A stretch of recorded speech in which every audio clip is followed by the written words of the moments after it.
नमस्कार दोस्तों, जैसा कि आप सभी को पता है कि अभी आयोग ने एक लंबी मीटिंग के बाद अपना फैसला जारी कर दिया है।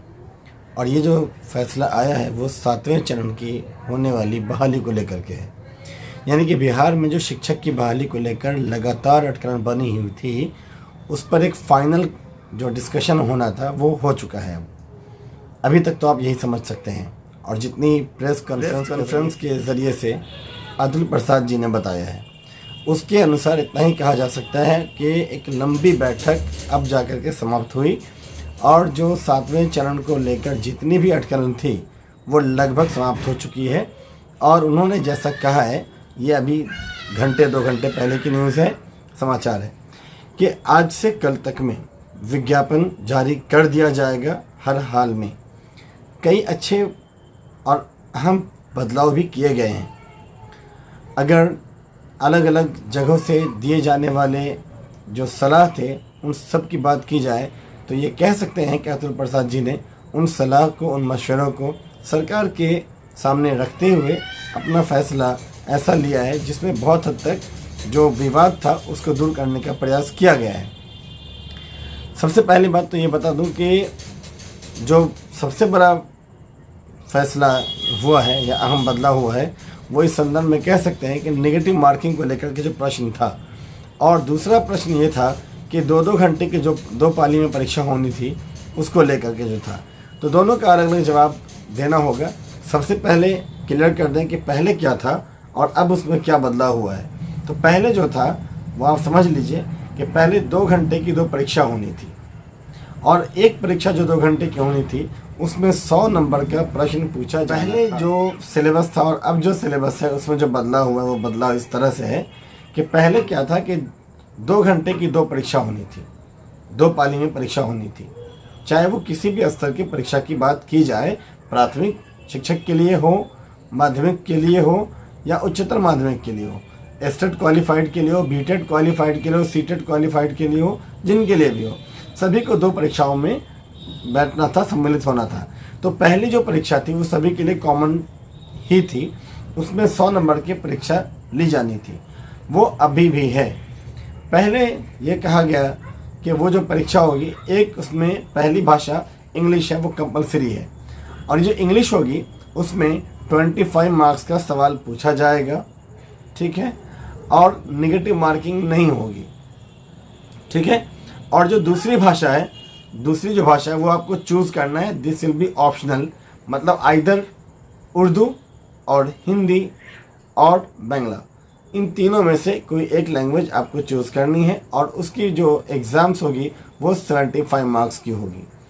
और इन दोनों को मिला करके टोटल 100 नंबर का एग्ज़ाम होता है और इस 100 नंबर के एग्ज़ाम के लिए आपको 2 घंटे के टाइम दिए जा रहे हैं। तो इस 2 आवर्स के पीरियड में 100 नंबर के एग्ज़ाम्स में नेगेटिव मार्किंग भी नहीं होगी और आपको only and only qualifying marks, मतलब कि 30% मार्क्स गेन करना है, वो सभी अभ्यर्थियों के लिए होगा। एक अहम बदलाव ये है कि ये सिर्फ क्वालिफाइंग नेचर का एग्ज़ाम है, मतलब इस मार्क्स में अगर आप 30 के ऊपर 100 नंबर भी ले आते हैं अगर टोटल में, तो वो मार्क्स आपका मेरिट लिस्ट में नहीं जुड़ेगा।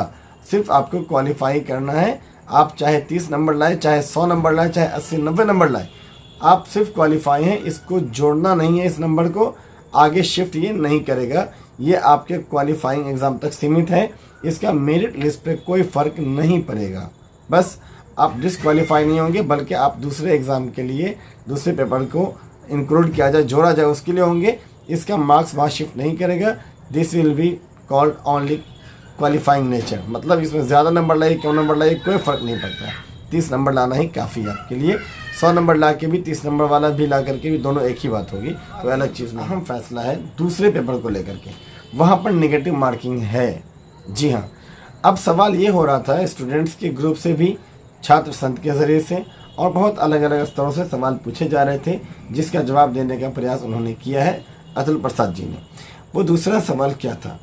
सवाल पहला ये हो रहा था कि, दूसरा सवाल ये हो रहा था कि मतलब पहला एग्ज़ाम जो 2 घंटे का है उसमें 100 नंबर का क्वेश्चन है, और जो दूसरा एग्ज़ाम ले रहे हैं वो भी 2 घंटे में, लेकिन 150 नंबर का क्वेश्चन है। तो ये डिफरेंस क्यों है? तो ये डिफरेंस को सभी की बातों को रखते हुए, ध्यान में रखते हुए सरकार के समक्ष इस बात को रख करके एक फैसला लिया गया। और ये जो बदलाव यहाँ भी हुआ है, बदलाव ये हुआ कि जो 150 नंबर का एग्ज़ाम था वो 150 नंबर का एग्ज़ाम नहीं होगा। अब ये एग्ज़ाम 120 नंबर का होगा। और पहले क्या था कि वो जो 150 नंबर का एग्ज़ाम होता तो उसके 2 फेज़ थे। पहला फेज़ क्या था कि एक एग्ज़ाम 100 नंबर का देना था, वो आपके सब्जेक्ट से रिलेटेड था, ठीक है, आपने जिस सब्जेक्ट के लिए अप्लाई किया हुआ है, ठीक है, तो उसका 100 नंबर का आपको एग्ज़ाम देना था। और जो दूसरा एग्ज़ाम था वो 50 नंबर का था, 50 मार्क्स का था, और वो इंटेलिजेंस टेस्ट था एक तरह से, जिसमें रीजनिंग था, एप्टीट्यूड टेस्ट था, ऑल सब्जेक्ट्स इंक्लूडिंग थे, ठीक है ना। तो इसी वजह से इंटेलिजेंसी चेक करने के लिए 50 मार्क्स का वो एग्ज़ाम था। तो मतलब 100 और 50 का ये एग्ज़ाम था। इसमें जो भी नंबर आप लाते, ठीक है, वो आपका कैलकुलेटिव है और उसको मेरिट लिस्ट तैयार करने में लिया जाएगा। लेकिन यहाँ पर एक बात ख़ास ध्यान रखने की है कि नेगेटिव मार्किंग है, मतलब हर 4 गलत जवाब के लिए एक सही मार्क्स जो आपको मिला हुआ है वो मिनिमाइज हो जाएगा। आपका अपना लाया हुआ नंबर 4 गलत आंसर की वजह से 1 नंबर कट जाएगा, नेगेटिव मार्किंग है वहाँ। तो ये चीज़ में थोड़ा बदलाव लाया गया है। नेगेटिव मार्किंग हटाई नहीं गई है, नेगेटिव मार्किंग है, अभी भी है नेगेटिव मार्किंग। लेकिन हाँ, ये जो था कि 100 नंबर का क्वेश्चन होगा वो आपके सब्जेक्ट से होगा और इंटेलिजेंस वाला एग्ज़ाम 50 नंबर का होगा। तो इसमें बदलाव हो गया है, एक एग्ज़ाम 80 नंबर का होगा और दूसरा एग्ज़ाम 40 नंबर का होगा। पहला एग्ज़ाम जो आपके सब्जेक्ट से होगा वो 80 मार्क्स का होगा, 80 नंबर का होगा, और जो दूसरा इंटेलिजेंस वाला एग्ज़ाम था जो आपकी बौद्धिक चेतना से जुड़ा हुआ प्रश्न था, जिसमें आपकी स्किल, आपकी नॉलेज, आपकी इंटेलिजेंसी चेक करनी थी, है ना, उसका एग्ज़ाम आपका 50 मार्क्स का था, वो 40 मार्क्स का होगा। तो कुल मिला के पहले 100 और प्लस 50 150 के एग्ज़ाम थे, वो अब घट करके हो गए 80 प्लस 40 मतलब 120 मार्क्स के। लेकिन नेचर इज सेम, यहाँ निगेटिव मार्किंग है और आपको टोटल मेरिट लिस्ट इन्हीं 120 नंबरों के सवालों से बननी है। एक और चीज़ है कि उनका जवाब अतुल प्रसाद जी ने दिया कि जिस तरह लोग कह रहे हैं कि कितना वास्ट सिलेबस हो जाए, कितना पढ़ेंगे, तो इसका जवाब उन्होंने दिया है। ये क्या है कि अगर आप एक ही पेपर के लिए भर रहे हैं तो आपका एक ही विषय है ना, उसका एग्ज़ाम आप देंगे। आप अगर 2 विषय के लिए भर रहे हैं, 2 पेपर्स के लिए भर रहे हैं, मान लीजिए 1 to 5 के लिए भर रहे हैं, 6 to 8 के लिए भर रहे हैं, तो फिर आपका जो दोनों सब्जेक्ट है दोनों के लिए आपकी तैयारी होगी, वो आपको करना पड़ेगा। तो वो आप पे डिपेंड करता है ना, इसलिए वो एक पेपर ही आपका मेन सब्जेक्ट होगा, बहुत सारे सब्जेक्ट्स आपको पढ़ने की ज़रूरत नहीं है।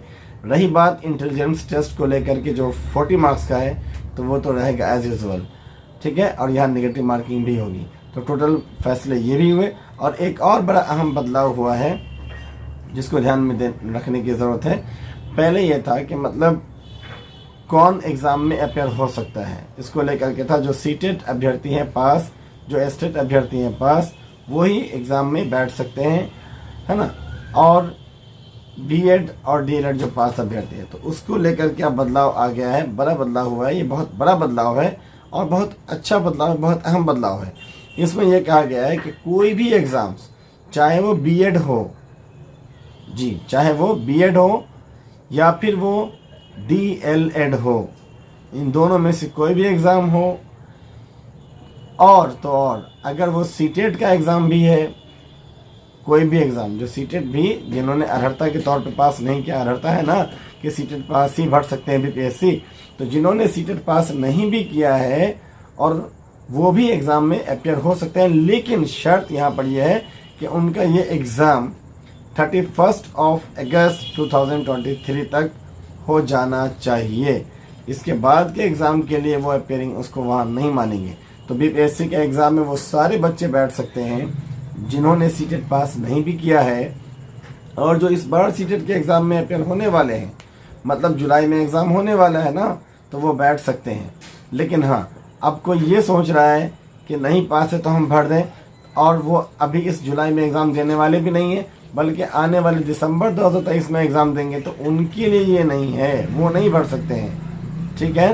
तो वो सारे बच्चे जिनका चाहे बीएड, चाहे डीएलएड, चाहे सीटेट की परीक्षा, कोई भी परीक्षा हो जो 31 अगस्त तक हो जाएगी, तो वो भले पास हो ना हो, अपेयर होंगे 31 अगस्त तक, हो जाते हैं अगर, तो वो बीपीएससी के एग्ज़ाम में बैठ सकते हैं और आगे वो पास करेंगे। तो फिर उसके बाद जो ज्वाइनिंग की प्रक्रिया होती है, तो जब तक आप बीएड या डीएलएड क्लियर नहीं किए होंगे या सीटेट की परीक्षा पास नहीं होगी, तब तक आपके इस डिग्री का बिना उस डिग्री के कोई वैल्यू नहीं माना जाएगा।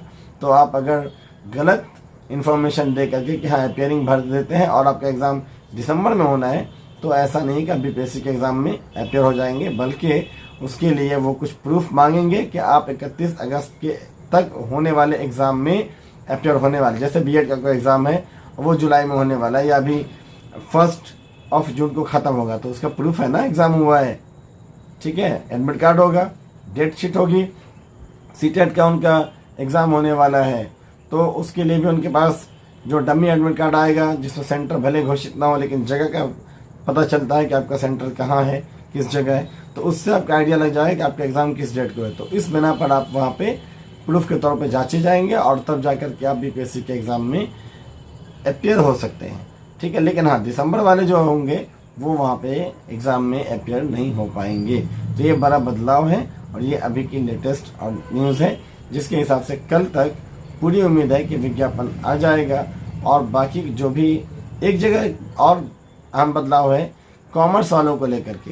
कॉमर्स वालों के लिए थोड़ा विषय में फ़र्क है, तो उनके लिए 3 ऑप्शन, जैसे कि उनका जो सब्जेक्ट है उसके अकॉर्डिंग उसे कैटेगराइज किया गया है कि वो सब्जेक्ट के ज़रिए से अपना फॉर्म भर सकते हैं कि उनको किस सब्जेक्ट के वो टीचर बनेंगे। बिकॉज क्या होता है 1 to 5 और 6 to 8 में जो पेपर है वो कॉमर्स करके कोई पेपर आता नहीं है, और पेडागोजी पेपर जब भी हम देखते हैं तो वो क्या होता है, चाहे डीएलएड के अंदर हो चाहे वो बीएड के अंदर हो, तो वो क्या होता है कि स्कूल का ही सब्जेक्ट होता है, जो कि कॉमर्स वालों के साथ नहीं है।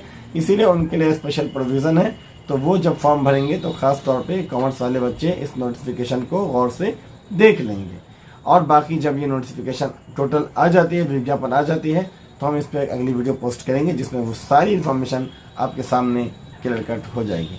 तब तक के लिए आपको अगर हमारी न्यूज़ अच्छी लगी हो, हमारी डिटेल्स समाचार जो अभी फैसला आया है सरकार का वो सही लगा हो, वो आपके सामने रखने की कोशिश किया है, तो काइंडली हमारे चैनल को लाइक, शेयर और सब्सक्राइब ज़रूर करें। और हाँ, आगामी एग्ज़ाम्स की तैयारी के लिए, चाहे वो बीपीएससी का एग्ज़ाम हो जो होने वाला है किसी भी लेवल का, और चाहे फिर वो एग्ज़ाम आपका सीटेट का हो, उसके लिए हमारे यहाँ बैच चल रहा है। इसकी तैयारी के लिए आप हमसे जुड़ सकते हैं। और अगर आप क्लास तक आप आने में असमर्थ हैं, ऑफलाइन क्लास यहाँ तक आप आने में असमर्थ हैं, तो भी किसी तरह की हेल्प अगर हो तो हमारे व्हाट्सएप नंबर पे जुड़ करके आप हमसे वो सुविधाएं प्राप्त कर सकते हैं अपने एग्जाम्स, आने वाले एग्जाम्स की तैयारी अच्छी करने के लिए। तब तक के लिए 100 नंबर की भाषा की परीक्षा होगी, भाषा की